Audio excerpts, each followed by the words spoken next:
জনরোষ থেকে বাঁচতে নির্বাচন কমিশনকে পদত্যাগের পরামর্শ দিয়েছেন বিএনপির স্থায়ী কমিটির সদস্য ডাক্তার এজেড জাহিদ হোসেন। আওয়ামী সরকারের সুবিধাভোগীদের বাদ দিয়ে দুদক পুনর্গঠনের দাবিও জানান তিনি। তার অভিযোগ, আগের সরকারের লোকরাই দুদকে বসে দুর্নীতিতে সহযোগিতা করছে। সুবিধাভোগীদের ঝেঁটিয়ে বিদায় করা অন্তর্বর্তীকালীন সরকারের দায়িত্ব বলেও মন্তব্য করেন তিনি।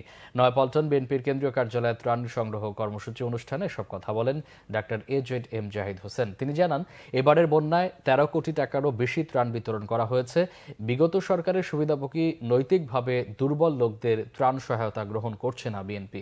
আগামী 2 দিন খাদ্যদ্রব্য বিতরণের পর পুনর্বাসনের অংশ হিসেবে ঘরবাড়ি মেরামত, গবাদি পশু, কৃষিকাজে সহায়তা করা হবে। যত ক্ষুদ্রই হোক ত্রাণ সহযোগিতা নিয়ে আসার আহ্বান জানান ডাক্তার জাহিদ।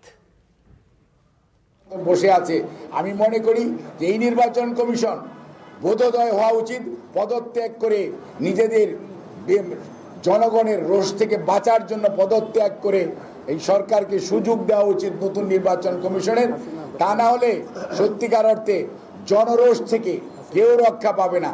আর দুদুকে যে সমস্ত কর্মকর্তা এবং কমিশনাররা এখনো বসে রয়েছে বিগত সরকারের সুবিধাভোগী হিসাবে, আমি সরকারকে বলবো দুদক পুনর্গঠন করা অতীব জরুরি, নির্বাচন কমিশন পুনর্গঠন করা অতীব জরুরি।